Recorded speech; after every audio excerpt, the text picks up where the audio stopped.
Hello, I'm David Benson, and I'm the president of Fannie Mae. And it's really an honor and a pleasure of mine to introduce our keynote speaker for today's program.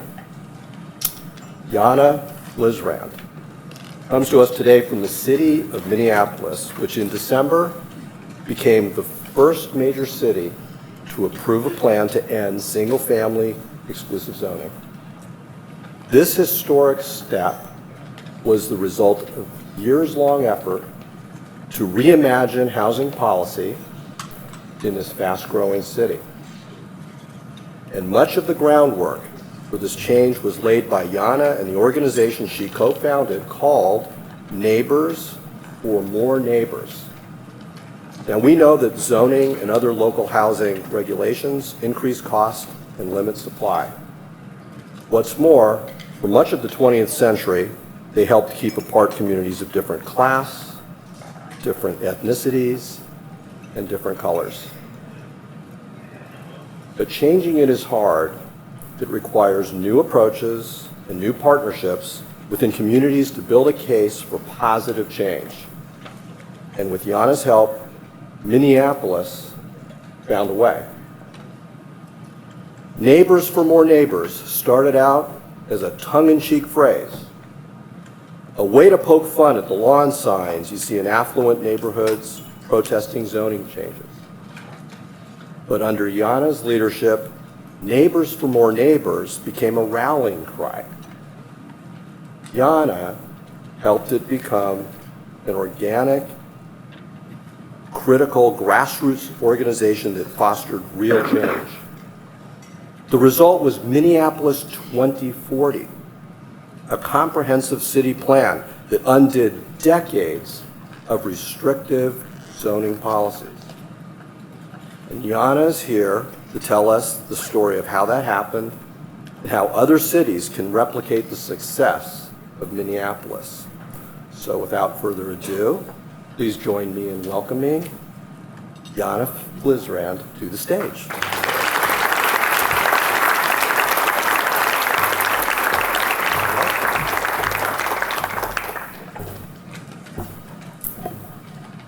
So before I start, you gave me a lot of credit there, but I am here representing hundreds of volunteers with Neighbors for More Neighbors. So I'm going to show a little bit of a video that introduces us and lets you hear the voices of some of those other folks. And in 22 years, my daughter will about to be celebrating her 22nd birthday. I hope she'll be graduating from college and looking for her very first apartment. I'd like to speak as a senior. I'm currently an undergraduate student at the University of Minnesota. For the past 18 years, I've lived in a 20-unit condo building. Efficient cities are necessary to mitigate and survive climate change. Building more housing in Minneapolis is a pro-labor position. That the burden is really on cities right now.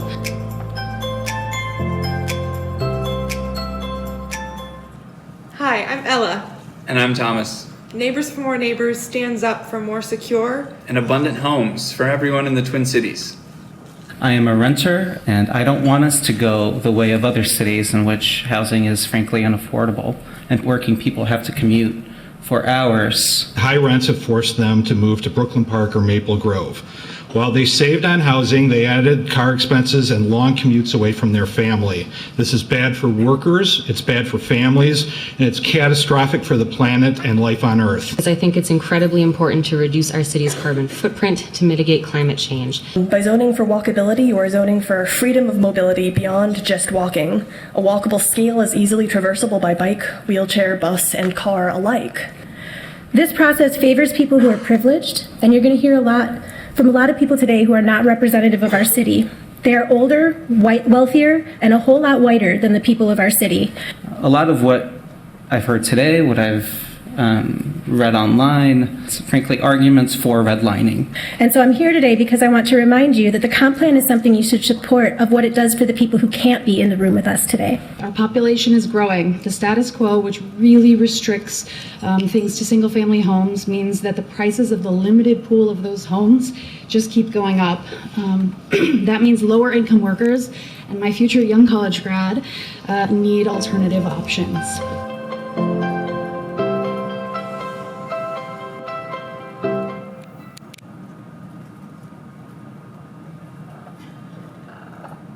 So, thank you so much for asking to hear my story. It was a lot to be a part of. We believe that housing is a human right, and if we care for our neighbors, we need to build enough homes so that everyone can find one. We need those homes at every level because in Minneapolis and in almost all the regions we've heard about today, people who can afford more expensive homes are crowding low-wealth people out of many communities. In progressive cities like DC and my own, we designed our land use policies explicitly to keep people out. And while we say we want something different today, we haven't changed those policies yet. Now, we've heard a lot of ideas about how to invest and how to get scale and what that means at the local level. We've heard that zoning is in the way. My experience, I'm here today because I volunteer too many hours with Neighbors for More Neighbors every single week, right? My advocacy experience and my 20 years as an affordable housing professional has said that the question we face isn't so much what do we do, but rather the hard question of how do we get it done? So if we want to unlock the market, if we want to build enough homes to go around, we need to build the political will and make it possible to actually unlock the market. We need to skip past the time-consuming, expensive, supply-blocking, pitched battles for every single new building so that we can do what it is that we want to do. Neighbors for More Neighbors' focus is on changing those underlying rules and showing up for those new neighbors. So I'm going to share our story today.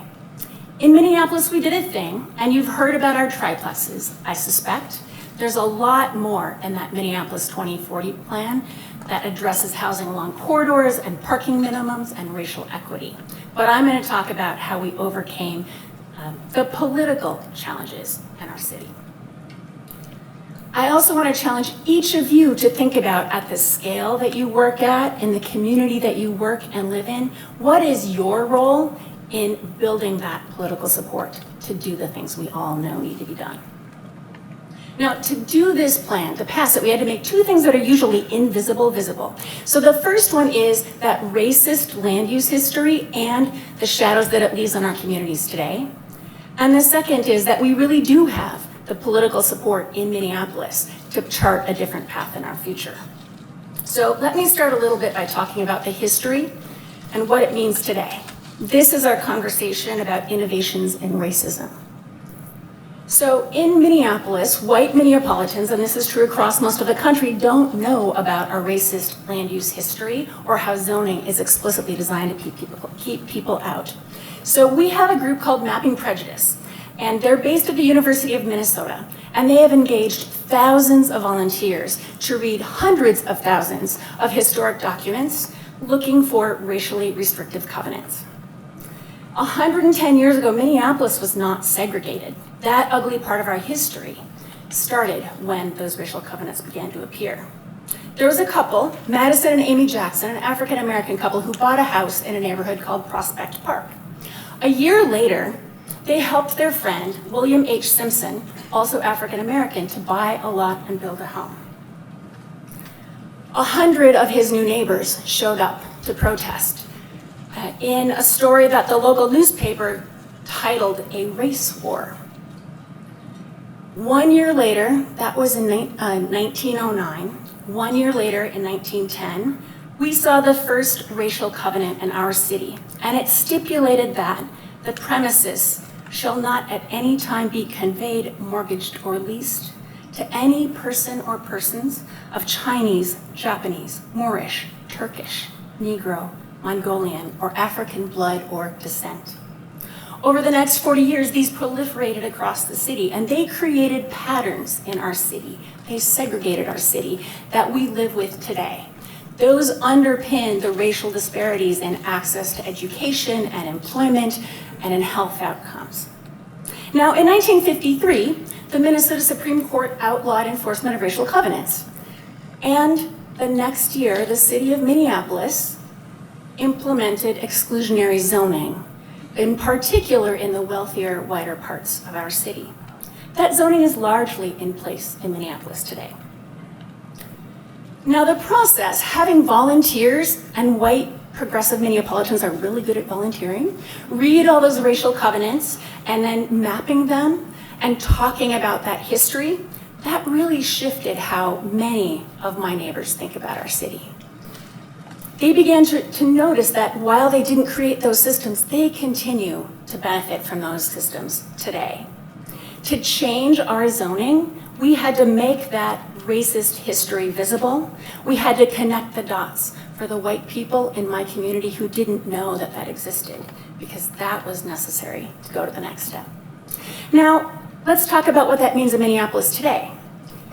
The last few years, there have been a couple of organizations who are telling the experiences of renters in Minneapolis, folks we don't usually get to hear from. I want to highlight Inquilinos Unidos por Justicia, they go by IX, because they've been connecting with and organizing some of the lowest income, most vulnerable folks in our community, often immigrants with or without papers. Vanessa del Campo Chacon talked to MinPost, and she told the story of talking to a teacher who said, you know, your daughter doesn't really ever crawl. And her response was, oh, I guess that's because I'm afraid to put her on the floor because of all of the mice and the insects. Timothy Brown told his story to Shelter Force. And what he said is that my house isn't weatherproofed for the winter, which is unbearably cold in Minneapolis. Last year, I lived throughout the entire winter without heat because my landlord refuses to fix the house and the heating system. Now, groups like IX telling these stories was really critical because we had a city election in 2017. And they, along with many affordable housing advocates, Neighbors for Neighbors included, helped make housing affordability, housing quality, housing access an election issue. That was also critical because housing stable folks in our community, whether they rent or have a fixed rate mortgage, we can't imagine these housing conditions. We don't know what it's like to receive a 70% rent increase notice. So those stories made it possible for us to remember these folks as we voted. It's also really critical because we as a city are constantly fed news about our exceptionalism. We are at the top of all of the lists. So we're consistently the best park system in the country. I love that we're one of the best biking cities. It turns out, though, we're also at the top of the list of cities with the biggest racial disparities. As one example, 4 in 5 white households own their home in Minneapolis, where only 1 in 4 African-American households do. The 2040 planners, they took these stories to heart as they drafted the housing portion of the 2040 plan. When they did that, connecting the dots from the racial covenants to the zoning to what's happening today made something else that's usually invisible visible. Namely, they for the first time called on every part of the city, I hear telling DC that's maybe Ward 3, to do their fair share, to do what they needed to do to make space for a growing city. That was the first time we'd ever called on the most exclusive parts of Minneapolis to do more than simply pay their taxes. What we saw in response was a hyperbolic reaction of people showing up to protect those single-family zone neighborhoods. They distributed hundreds of those red signs across the city, often in the same yard as you see here, with signs that claim we welcome everyone. Now, lucky for us, we've got some local social media heroes who have exceedingly great skill and humor in helping people read between the lines of the things that are happening in our community. So one of them is John Edwards. He made that video. He did incredible fact-based research, tweeting, and blogging about anti-2040 organizing for 2 years. One of the highlights was when he revealed that the anti-bulldozing legal battle is run by a guy who bulldozed his own home to build a bigger house. Now another guy is Ryan Johnson, and he organized volunteers to bike every block in the city of Minneapolis to find the addresses of all of those red homes, and then he made some maps. On the left, you'll see the redlining boundaries of Minneapolis. overlaid with where those red signs are located. And on the right, you'll see the single-family home values and where those signs were located. And his blog post was titled, "High Property Wealth and Homeownership is the Connecting Thread Among Those Strongly Opposed to the Minneapolis 2040 Comprehensive Plan." So to review, naming that history, connecting the dots, reviewing what's happening today, and naming how structural racism maintains white wealth, that's a great start, but that's not enough. That sets us up for success, but it doesn't eliminate exclusionary zoning or touch racial disparities. Land use is local, and land use is political. To make the changes we needed to make, we had to show that there was the political support in Minneapolis for a different path forward. We needed to have 3 different partners. One of those was elected officials. Second one was residents, like Neighbors for More Neighbors. And the third one was city staff. Because we needed all of them to stop doing the bad stuff and proactively invest in the good stuff. Now, I want to talk a little bit about those long-range planners because, in my opinion, they are our heroes. The city of Minneapolis has been focused, in large part due to the leadership of former Mayor Betsy Hodges, who made racial equity the centerpiece of her administration. A lot of work making sure that staff across the city understand the challenges we face and how to address them. There are lots of policies I'd love to talk about during lunch, but I want to talk about what that meant and how the long-range planners approached the plan. They knew that this plan, mapping out every policy initiative the city would do in the next 20 years, was critical to achieving success. They also knew just how political it was going to be because they've been doing local land use planning for decades. They started by naming a problem. Historically, people of color and indigenous communities, renters, and people from low-income backgrounds have been underrepresented in the civic process. The next thing they did was to design a civic process explicitly to counteract that history. The first thing they did was organize community dialogues hosted in and by the folks, the communities who were most typically underrepresented. Then they were everywhere for 2 years. They were at every single neighborhood festival that I went to. They asked us big questions like, how will your housing needs change between now and 2040? They hired social action artists to do really fun activities when there were formal engagement events. So my favorite was TV 2040, which is a live recorded TV show in 2040. It's a game show, and the participants, the attendees of the meeting, are answering questions about their city in 2040. They made engagement more like attending the Minnesota State Fair than going to a shouting match. And the result was dramatic. Thousands and thousands of us who hadn't showed up before showed up this time. And the comments they heard, the things that we told them was really different. That gave them the basis to propose a plan that was bold and exciting. It included things like fourplexes everywhere that Neighbors for More Neighbors and many other folks really were willing to come out for. That's when our job came in, right? So Neighbors for More Neighbors decided that while we could see there's general support everywhere, and that's kind of a, yeah, that's a good idea, let's build enough homes to go around. That's not the kind of thing that gets somebody down to stand in front of the dais, testify on closed circuit TV, and tell these intimidating, we don't know who they are people, that we want something different. So our job was to get those folks out. And mostly, we had a lot of the missing voices. We had young people and transplants and renters. But we had to tell people why the comp plan mattered and make sure that they knew that their actual showing up and participating was important. Those bulldozer signs helped us on that one a whole lot.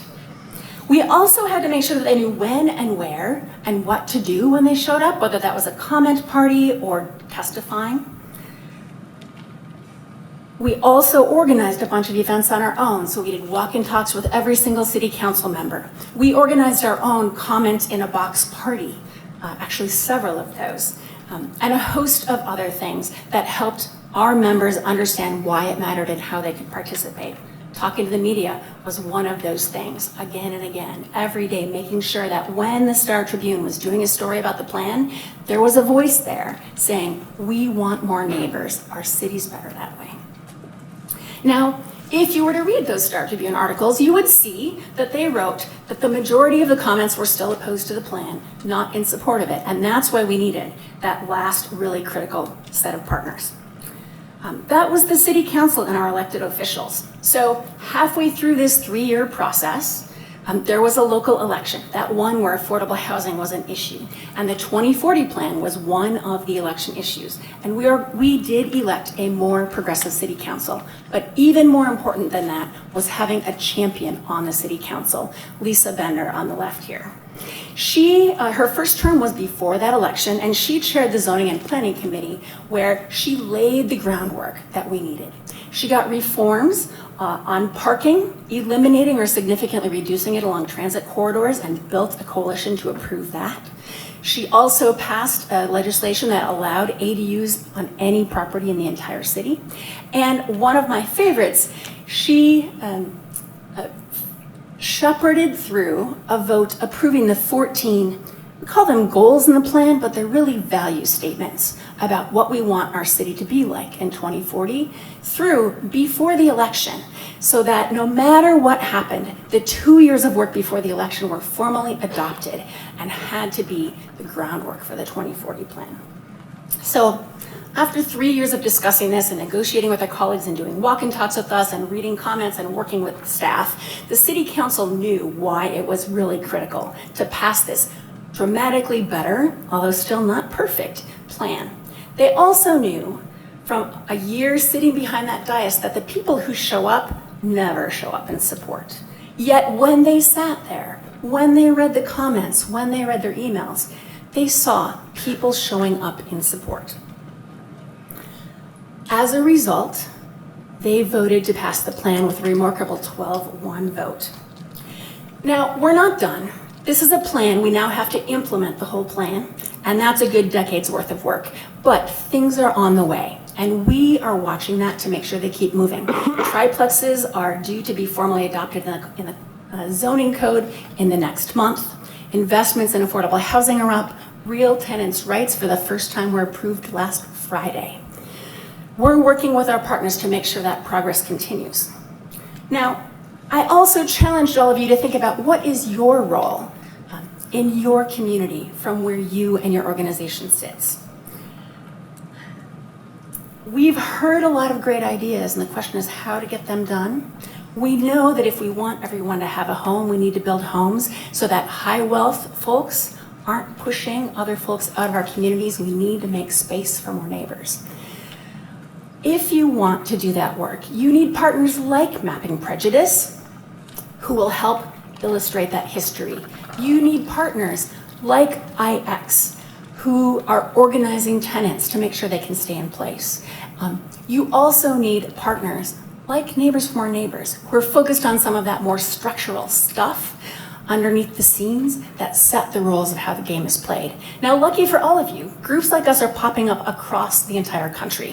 One of the best and longest lasting is based here in the DC region at Greater Washington, and Alex Baca is running that housing program. So if you're looking to do work in DC, please make sure you connect with her, because you need all of those pieces in place if you're going to take on that resistance.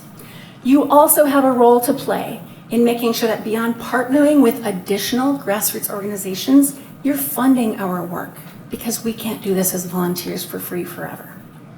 You need to amplify our voices and lend your credibility to the message that we share. If there's one thing I want you to take away from today, it's that we want to partner with you, and we need your support in all those different ways. And I can't wait to see what you do in your communities.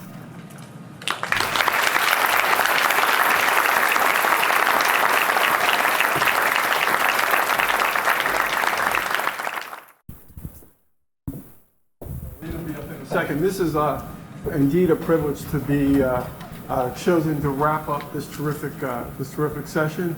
Lane and I are going to share some of the common themes that we observed on this, and some nuggets to take home and have action. So I got a few, and Lena, if you want to go first, that's fine.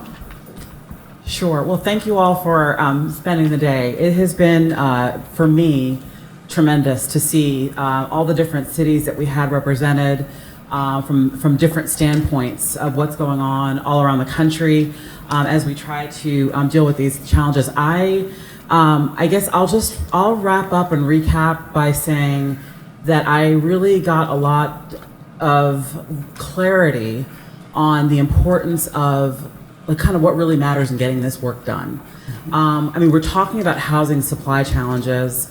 We're hearing from, different perspectives, and I have to just kind of shout out for Detroit, because their housing supply challenge very, very different than what we are experiencing in Washington, D.C., and what we heard about in the first panel from the businesses that were representing and the anchor institutions that were representing various cities around the country that are doing amazing work in their communities. So I think I'll just say these things. Partnerships really matter as a starting point. Really having these constructive dialogues with local partners, including federal partnerships in that dialogue, the business community, anchor institutions, and cross-sector representation. So I've been working in housing for a long time, Jeff, you know that. And for the first time really feel like we're really getting forward on this conversation being not just housing people, talking about housing. And that to me, where we've had just so much policy dialogue in the housing realm, really came forward today in hearing, large organizations, Google up here, Johns Hopkins, the kind of issues of all these different cities and the city leaders, that really resonated with me as we've got to think much bigger. One word I just want to say to you that came up that I thought were two really that were really impactful for me were housing as infrastructure, and the critical nature of us to start thinking about this as national issue. We've got to really stay focused on how all these systems are working to fuel our housing supply and the housing ecosystem, and making things affordable for folks across the board. So those are just first rung observations, but I'll let you get yours out because I know you've got lots, and then we can talk some more.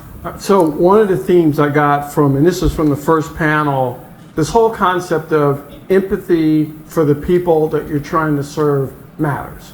And if you heard all of the first panel talk about, if you're an employer, understanding what your employees need to the effect of whatever housing plan you're going to build really matters. Walking the journey of the folks who might have a high-paying job but can't find a place to rent, and understanding what their journey is like so you can help solve that problem really matters. This whole concept of empathy for those you're trying to serve, that to me was a theme we could all take with us.